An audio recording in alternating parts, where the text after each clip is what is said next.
మాజీ ముఖ్యమంత్రి తెనాలి పర్యటన. ఎందుకు ఆ పర్యటన అంటే, మరి అక్కడ రౌడీ షీటర్లుగా బాగా పేరు పొందిన మరి జాన్ విక్టర్ ఒక అతను, అతని గ్యాంగ్, ఓ 3-4 ఉన్నారు. ఎన్నో కేసులు వాళ్ళ మీద ఉన్నాయి. ఐ థింక్ జగన్మోహన్ రెడ్డి ముఖ్యమంత్రిగా ఉన్నప్పటి నుంచి కూడా ఉన్నాయి వాళ్ళ మీద కేసులు. మరి పోలీస్ స్టేషన్కి ఎన్నోసార్లు వెళ్ళారు, వచ్చారు. గంజాయి బ్యాచ్, చైన్ బ్యాచ్ అని ఎన్నో బిరుదులు ఉన్నాయి. తెనాల్లో ఎంతో పేరు ప్రసిద్ధిగాంచిన ముఠా, గంజాయి ముఠా వాళ్ళని చెప్పి విశిష్టమైన ప్రాధాన్యత సంతరించుకున్న ఆ రౌడీల్ని వాళ్ళొక హెడ్ కానిస్టేబుల్ మీదే, ఒక బీసీ హెడ్ కానిస్టేబుల్ మీద హత్య ప్రయత్నం చేశారు. మరి అతని శ్రీమతి కూడా ఎంతో వాపోయింది. ఆ అమ్మాయి దళిత సామాజిక వర్గానికి చెందిన అమ్మాయి. వారు ప్రేమ వివాహం చేసుకున్నారని పేపర్లో చదివా. మరి ఒక కానిస్టేబుల్ మీదే, హెడ్ కానిస్టేబుల్ మీదే ఈ బ్యాచ్, గంజాయి బ్యాచ్ దురాఘాతం చేస్తే మరి పబ్లిక్లో కూడా ఒక అవేర్నెస్ రావాలి. ఏదో చాటున వాళ్ళని దండించిన అలా అలా జైలుకి వెళ్ళటం రావటం ఒక అలవాటుగా మారిపోయిన ఆ దుండగులకి ఏ శిక్ష విధించినా తప్పులేదు. మరి పబ్లిక్లో ఓకే, చట్టపరంగా తప్పే. ఇలాంటి చోట్లే చట్టం, న్యాయం, ధర్మం అనేవి కూడా వస్తూ ఉంటాయి. అధర్మం ఏం కాదు, అన్యాయం ఏం కాదు, కానీ డెఫినెట్గా చట్టానికి కాస్త వ్యతిరేకమే పబ్లిక్లో అలాగా చేయటం. మరి ఒక డాక్టర్ని, సుధాకర్ని నడి రోడ్డు మీద కొట్టించిన వ్యక్తి అప్పటి ముఖ్యమంత్రి. మరి సుబ్రహ్మణ్యాన్ని పార్సిల్ చేసిన వ్యక్తిని మద్దతు ఇచ్చిన వ్యక్తి అప్పటి ముఖ్యమంత్రి. ఇలా ఎన్నో ఉన్నాయి. చాలామంది కూడా మాట్లాడినట్టున్నారు. ఆ విషయాల జోలికి నేను వెళ్ళను. కానీ ఈరోజు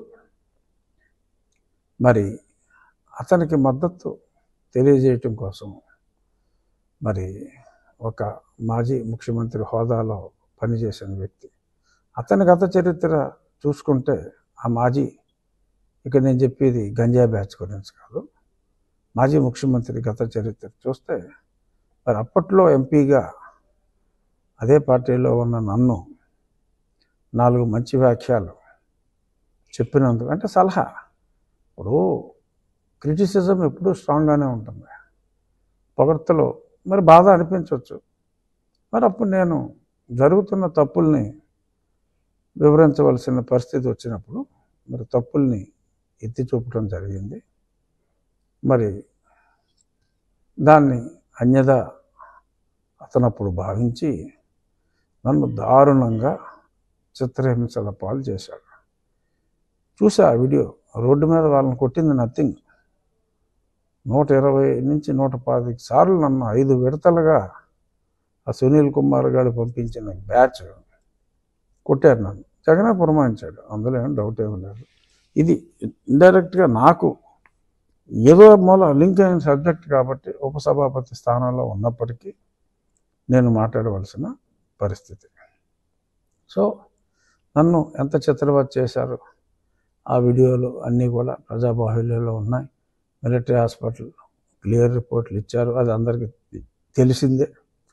ఇప్పుడు ఎందుకు వచ్చిందంటే, మరి దెయ్యాలు వేదాలు వల్లించినట్టు అన్యాయంగా నన్ను కొట్టారు. ఇప్పుడు దారుణమైన గంజాయి బ్యాచ్ని మరి కొడితే పోలీసులు వాళ్ళ మీదే హత్యా ప్రయత్నం చేసిన వాళ్ళని పైగా తగుదనమ్మా అంటూ పరామర్శకు వెళ్ళటం, లా అండ్ ఆర్డర్ని ప్రొటెక్ట్ చేయవలసిన బాధ్యత ప్రజాప్రతినిధులది. జగన్మోహన్ రెడ్డి ఇప్పుడు ముఖ్యమంత్రి కాకపోవచ్చు, కానీ ఒక ప్రజాప్రతినిధిగా పులివెందుల ప్రజలకి ప్రాతినిధ్యం వహిస్తున్న వ్యక్తి ఇలా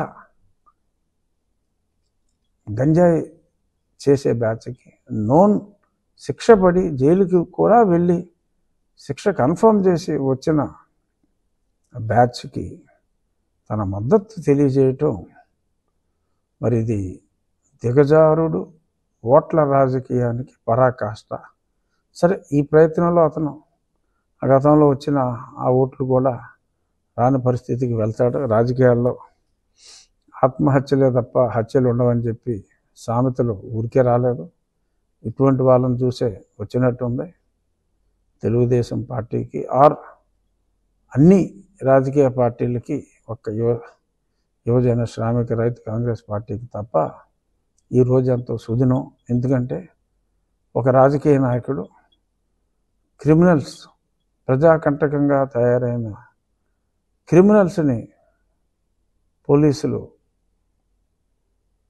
ధర్మం ప్రకారం శిక్షిస్తే, మరి వాళ్ళకి మద్దతుగా ఇటువంటి వెధవలకి నేనున్నాను అంటూ మరి అక్కడికి వెళ్ళి భుజం తట్టడం అనేది ఆత్మహత్య సదృశ్యం. This is going to be political Waterloo. Anyhow, ఇక్కడ ఇంకొక యాంగిల్ కూడా నేను స్పృశించాలనుకుంటున్నా. ఒక నిందితుడు పేరు జాన్ విక్టర్. డెఫినెట్గా John Victor can't be a Hindu. I mean he can't belong to SC community as per the constitution. రాజ్యాంగం ప్రకారం, మన సుప్రీంకోర్టు చెప్పిన దాని ప్రకారం కూడా మళ్ళీ కొంతమందికి డౌట్లు వచ్చి, నేను ఎన్నోసార్లు చెప్పా, మరి చాలామందికి డౌట్లు వచ్చినాయి. మన రాష్ట్రాల్లోనే కాదు, ఇతర రాష్ట్రాల్లో సుప్రీంకోర్టు కూడా తేల్చి చెప్పింది ఒకసారి మతం మారిన తర్వాత. మరి జాన్ విక్టర్ డెఫినెట్గా వెరిఫై చేస్తే తను బీసీసీఏ అవుతాడు. మరి దళితుడని చెప్పి